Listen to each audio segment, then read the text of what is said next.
नमस्कार. माझं नाव तर सगळ्यांना माहितीच आहे. मी सौ पद्मिता वडाळकर.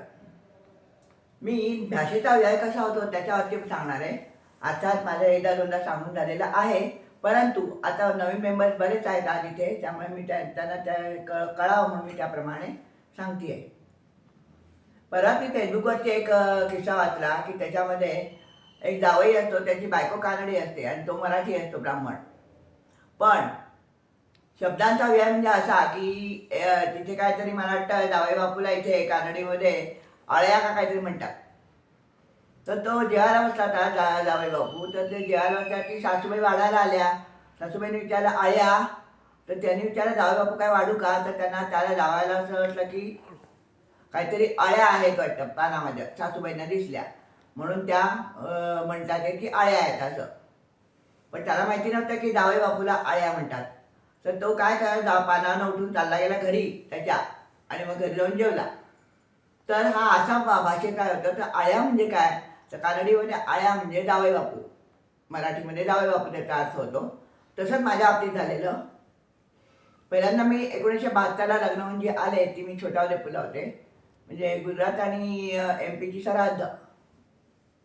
तर तेव्हा आमच्या मालकीणबाईंनी मला विचारलं, पद्माबेन नवरा पडी गया. बापरे म्हटलं, ह्यांना कुठे लागलं, काय कुठे पडले असतील, काय झालं असेल, कारण बँकेत गेलं ते सकाळी दुपारी. त्यांनी मला विचारलं. संध्याकाळी मी तिथे गच्चीत बसून राहिले गॅलरीमध्ये त्या, की बाबा हे की दिसतात आहेत का, ह्यांना काही लागलंय का म्हणून वगैरे. तर हे आले सर, व्यवस्थित चालत येत होते. हे वरती आले होते. मी यांना म्हटलं, तुम्हाला कुठे लागलंय का, तर मला म्हणले का, तर म्हटलं खालच्या त्या मालकीणबाई म्हणत होत्या नवरा पडी गया. तर यांनी कपाळात हात मारला, म्हणजे अगं नवरा पडी गया म्हणजे तू रिकामी झाली का, तुझं काम संपलं का, असं त्यांचं म्हणणं होतं म्हणे. म्हटलं अरे राम, किती शब्दाचा आहे तो पहा म्हणे. नवरा म्हणजे आपल्यामध्ये मराठीमध्ये नवरा म्हणजे नवरा, आणि गुजरातीमध्ये नवरा म्हणजे रिकामा झाला की नाही, रिकाम म्हणजे काम संपलं का नाही असा त्याचा अर्थ होतो. तसंच दुसरं म्हणजे माझी मोठी बहीण आहे, ती पण इथे गुजरातमध्ये दिलेली आहे.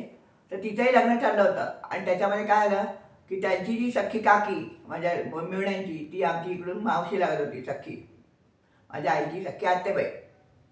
आणि त्याच्यात काय आलं, तिथं पत्र आलं की अशोक पडलाय आणि अशोकला पाटा बांधलाय पायाला. अरे बापरे, आमच्याकडे सगळेजण टेन्शनमध्ये येऊन गेले, पाटा कसा काय बांधलाय ना पायाला. कारण त्या पाटा म्हणजे आपल्याकडे पाटावर म्हणतात चटणी वाटायचा दगड. म्हणून मग माझ्या वडिलांनी परत पत्र लिहिलं की अगं इंदू कुठे काय काय पाटा कसा बांधला त्यांना, पाटा म्हणजे. मग तिचं पत्र आलं, अहो वसंतराव म्हणे पाटा म्हणजे बँडेज.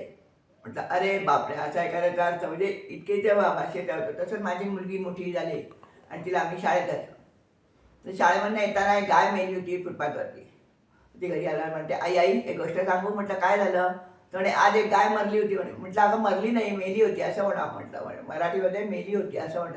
हो का म्हणे, बरं. मग तेव्हापासून मी मराठी शिकवायला लागले मुलींना, आणि मुलींच्या बाजूने मी गुजराती शिकले. तरी पण माझी मुलं आता असं म्हणतात की आई तू गुजराती बोलत जाऊ नको, कारण तुझे ग्रॅमॅटिकल मिस्टेक खूप असतात.